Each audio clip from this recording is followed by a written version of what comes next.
올해 4분기 가장 핫 아이템 바로 인텔 코어 울트라 200번대. 그래서 가지고 왔는데요. 가져갈까? 실화냐? 안녕하세요, 도레이입니다. 인텔 코어 울트라 5 26V를 탑재한 에이서 스위프트 14 AI 노트북을 가지고 왔습니다. 이야! 참고로 울트라 5 26V, 울트라 7 258V 이렇게 두 대 샀는데 전부 내 돈 내산했습니다. 그 중에서도 울트라 5 모델 테스트를 해봤고요. 제가 울트라 5 125H 프로세서는 삼성전자 제품으로 가지고 있거든요. 폼팩도 당연히 다르고 크기, 배터리 용량 이런 거 다 다른데요. 이 두 제품이 딱 맞아서 비교하는 게 아니라 제가 가지고 있는 것으로 비교를 하는 것이니까요. 참고 정도 해주시면 좋을 것 같아요. 물론 제가 자료는 중간중간 설명드릴게요. 우선 루나레이크라는 코드명을 가진 울트라 5 26V 프로세서 완전히 새롭게 바뀌었습니다. P코어는 4코어 4스레드 구조로 되어 있고 2코어도 4코어 4스레드 구조로 되어 있어서 총 8코어 8스레드 구조를 가지고 있고요. 인텔의 자랑이었던 하이퍼스레딩 기술을 버렸습니다. 앞으로의 행보에 있어서 성스러운 술잔이 될지 독이 담겨있는 술잔이 될지 모르겠으나 현재 테스트한 걸로만 본다면은 나쁘지는 않은 선택 같고요. 내장 그래픽은 아크 그래픽스 130V입니다.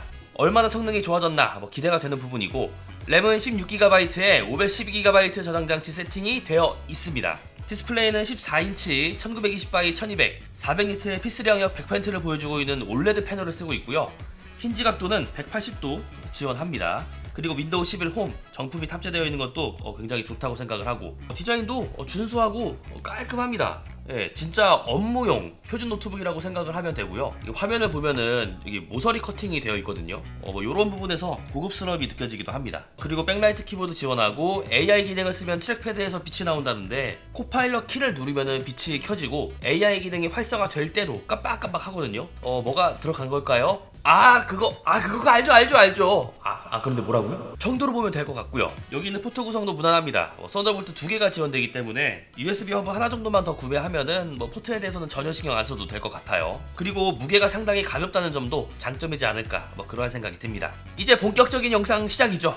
우리 모두 프로세서가 궁금하잖아요. 인텔 울트라 5 26V와 125H 앞에서처럼 제대로 된 비교는 아닙니다. 요 점은 참고 부탁드리고요. 프로세서 테스트하면 가장 먼저 떠오르는 시드벤치 R23은 싱글코어의 성능은 226V가, 멀티코어의 성능은 125H가 더 좋더라고요. 두 프로세서 모두 최근 2000점 넘게 나오는 괴물 프로세서들처럼 엄청난 성능을 보여주는 건 아닙니다. 다만 업무용이나 웬만큼 무리가 가는 작업을 해도 쾌적하게 처리를 하는 성능이고요. 참고로 아래 보면 코어 수가 거의 2배 차이거든요. 이런 점도 굉장히 재밌는 포인트라고 생각을 하고, 시드벤치 2024에서는 모두 226V 쪽이 우위에 있었습니다. 전반적으로 퍼포먼스가 올라가기는 했지만 이게 체감이 되는 거는 좀 쉽지 않을 것 같아요. 두 제품 모두 일상 작업을 소화하기에는 충분한 성능이니까요. 압축 성능을 알아보는 세븐집에선 125H가 좋았습니다. 아무래도 코어가 더 많기 때문에 한 17% 정도 떨어진 성능이 측정이 되고요. 3D마크도 궁금해서 테스트를 해봤는데, 타임스파이에서는 아크 130V가 10% 더 높은 성능을 보여줬고, 파이어 스트라이크에서는 반대로 떨어지는 성능이더라고요. 후술할 테지만 전력이 들쭉날쭉이고 바이오스 문제도 있는 것 같아요. 역시 참고만 해주시면 좋고요. 확실한 성능보다는 전력 소모와 온도에서 엄청난 효과가 있었다니까 요거를 기대를 해봐야 될 것 같고요. 저희가 또 잠깐 쉴 때 게임 해줘야 하거든요. 게임 테스트도 해봤습니다. 디아블로4는 같은 장소에서 테스트해보면 프레임 차이가 크진 않더라고요. 그리고 실제로 사냥을 해보면 269V 쪽의 환경이 조금 더 쾌적했습니다. 낮은 전력으로 더 쾌적한 성능을 보여주고 있었고요. 쉐어툼도 약간의 차이가 있는 것을 알 수 있고, 여기선 소비 전력 차이가 꽤 많이 나더라고요. 갤럭시북 4가 이상하게 전력을 많이 먹는 좀 느낌이 있고요. 오버워치2의 경우는 125H에서 GPU 클럭이 제대로 안 올라가더라고요. 몇 번이나 세팅을 다시 잡고 시도를 해도 큰 변화가 없었기 때문에 굳이 참고는 안 하셔도 될 것 같고요. 포르자 호라이즌 5는 제대로 측정되었습니다. 둘 다 낮은 전력이지만 프레임을 충분히 뽑아주고 있고, 특히나 226V에서 프레임이 꽤나 잘 나오고 있죠. 호전 언더 2 환경에서 GPU 클럭이 제대로 들어가지는 않더라고요. 프레임 차이는 있지만 100% 신뢰가 가능한 데이터는 아니다, 이렇게 말씀을 드릴 수 있겠습니다. 디아4, 쉐어툼, 포르자 5 이렇게만 보면 확실히 226V의 내장 그래픽인 아크 130V의 성능이 올라간 것을 알 수 있습니다. 거기에 소비 전력도 조금씩 낮았거든요. 더 낮은 전력으로 조금 더 높은 성능을 뽑아주기 때문에 요즘 트렌드인 전성비에 한 걸음 다가간 프로세서라고 할 수가 있겠는데요. 프로세서 온도까지도 낮다 보니 모바일 환경에 맞는 프로세서를 인텔이 제대로 출시했구나, 이러한 생각이 들었습니다. 노트북은 발열을 제어하는 게 상당히 중요한데요. 업무용으로 출시가 된 제품이라 쿨링 솔루션이 완벽하지는 않을 텐데 그럼에도 발열을 상당히 잘 잡아줬다, 좀 이렇게 볼 수가 있는 데이터죠. 또 이게 가장 놀란 부분인데 FHD 동영상을 시청했거든요. 배터리 러닝타임 보이시나요? 진짜 미쳤습니다.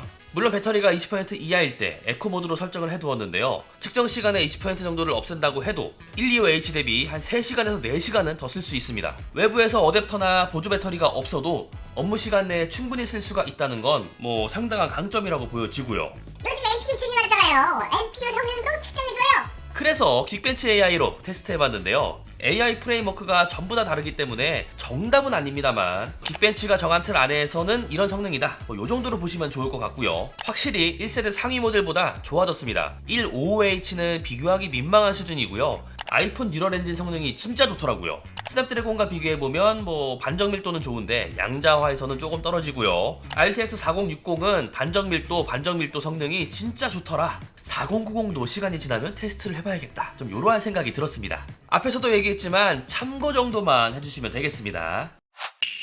자, 우선 프로세서 내용부터 정리를 해볼게요. 인텔 울트라 5 125H와 226V를 테스트하면서 사실 성능 상승폭이 엄청나다, 이런 것들을 느끼지는 못했습니다. 코어 구조가 완전히 바뀌었잖아요. 특히 프로세서 스레드가 줄어들었길래 야, 이 싱글코어 성능이 엄청 좋아졌나 보다 했는데 좋아지긴 좋아졌지만 1세대 대비 비약적으로 좋아졌다는 그러한 느낌은 아닙니다. 개선판 수준이고요. 압축 성능이나 CPU 렌더링에서는 오히려 이전 프로세서보다 못한 성능을 보이기도 하죠. 바이오스 업데이트가 한두 차례 반드시 필요할 것으로 보이고요. 아크 그래픽 드라이버도 빠른 시일 내에 업데이트를 좀 해줬으면 합니다. 전력이 왜 이렇게 들쭉날쭉이냐, 클럭은 왜 또 이러냐, 이러한 초기에 볼 수 있는 흔한 오류들이 너무 많이 보였거든요. 또 완전히 동일한 폼팩터가 아니기 때문에 제가 장담을 할 수는 없지만 확실히 이전 울트라 100번대 프로세서보다는 소비 전력, 발열에서는 확실히 좋아졌다고 보이고요. 그렇다 보니 배터리 성능도 엄청 개선이 되었다, 좀 이렇게 정리를 할 수가 있겠습니다. 그래서 단순 성능만 본다면 작년에 울트라 5 100번대를 구매했던 분들은 굳이 넘어갈 이유는 없어 보이지만 기존 제품이 발열이 너무 심하다, 배터리 활용 시간이 더 늘었으면 좋겠다, 그리고 내장 그래픽 성능과 NPU의 성능도 조금 더 좋았으면 한다 라고 했을 때는 상당히 괜찮은 선택지가 될 거라고 생각합니다. 이제는 노트북에 대해서 얘기를 해보자면 노트북 자체의 가성비는 굉장히 훌륭합니다. 하이마트에서 10% 쿠폰을 붙이면은 989,000원 이 수준으로 구매가 가능했고 저는 카드 할인을 활용하진 않고 구매했지만 이 109만원도 굉장히 저렴하다고 생각을 해요. 최신 프로세서인 울트라 5 226V, 16GB 램에 512GB 저장 장치, 1.26kg의 정말 가벼운 무게, 올레드 디스플레이에 400니트, P3 100%, 백라이트 키보드에 윈도우 11 홈 정품도 기본으로 제공이 되고 있습니다. 배터리 시간 보셨죠? 미쳤습니다. 이번에 출시된 인텔 노트북 가운데서 가격 깡패는 확실하다.